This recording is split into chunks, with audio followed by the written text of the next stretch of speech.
খুব নিয়োগের মেধা তালিকা প্রকাশ নিয়ে বড় খবর এবং তার সাথে সুপ্রিম কোর্ট থেকে গুরুত্বপূর্ণ একটি আপডেট আসছে, যেটা আপনাদের সকলেরই জানা উচিত। তো চাকরি প্রার্থীদের জন্য ভালো খবর এবং তার সাথে নিয়োগ প্রক্রিয়া যাতে ভেস্তে না যায় সেই জন্য একটা ব্যাপার করে রাখলো এসএসসি। ব্যাপারটা কি, পুরো ব্যাপারটা আপনারা এই ভিডিওর মাধ্যমে জানতে চলেছেন।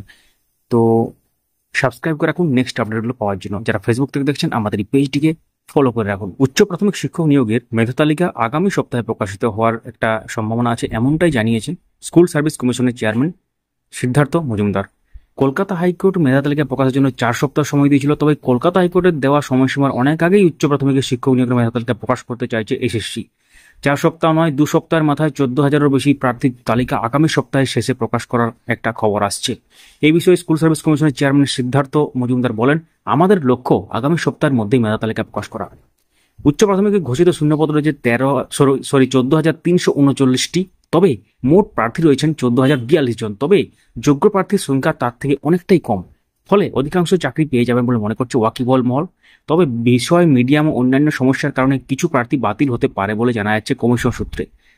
তবে চূড়ান্ত তালিকার পরে সেই ব্যাপারে নিশ্চিত হওয়া যাবে। এদিকে আপার প্রাইমারি শিক্ষক নিয়োগের ক্ষেত্রে একটি গুরুত্বপূর্ণ আপডেট উঠে আসছে, যেটা হচ্ছে কেভিয়েট আবেদন করা হয়েছে দেশের সর্বোচ্চ আদালত সুপ্রিম কোর্টে।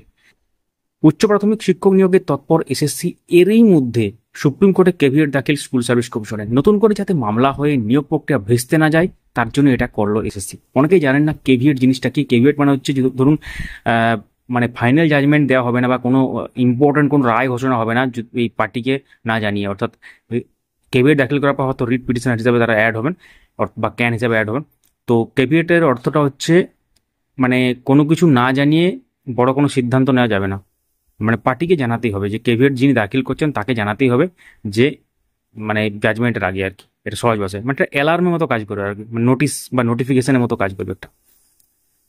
তো এসএসসি এটা করেছে এবং নতুন করে নিয়োগ প্রক্রিয়া যাতে মানে ভেস্তে না যায় বা নিয়োগ প্রক্রিয়া কোনো বাধা না আসে এটার জন্য করা হয়েছে। কমিশন চাইছে উচ্চ প্রাথমিক শিক্ষক নিয়োগ নতুন করে মামলা হলেও যেন কমিশনের কথা শোনে সুপ্রিম কোর্ট, যেটা আমরা বললাম পরে। তার জন্য এই কেভিয়েট দাখিল। তো গুরুত্বপূর্ণ তথ্যটা উঠে আসছে, অনেকেই জানতে চেয়েছিলেন বিভিন্ন ভিডিও কমেন্টে যে কেভিয়েট দাখিল করা হয়েছে, এই নিয়ে নতুন ভিডিও করুন। তো আপার প্রাইমারি সংক্রান্ত যে ইম্পর্টেন্ট যে আপডেট সেটা অবশ্যই আপনারা পেলেন।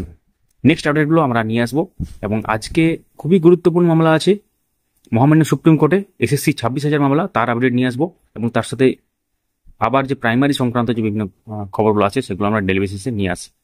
Thank you so much for watching. অবশ্যই কমেন্টে জানান যে আপনারা কি প্রাইমারি হিসেবেও নিযুক্ত আছেন, যারা আপার প্রাইমারিতে সিলেক্টেড, এমনকি যদি কেউ আছেন, এবং আপনাদের হোম ডিস্ট্রিক্ট এবং ওয়ার্কিং ডিস্ট্রিক্ট এখন কোথায় সেটাও জানাতে পারবেন। লাইক এবং শেয়ার করুন সবার সাথে। Thank you so much for watching.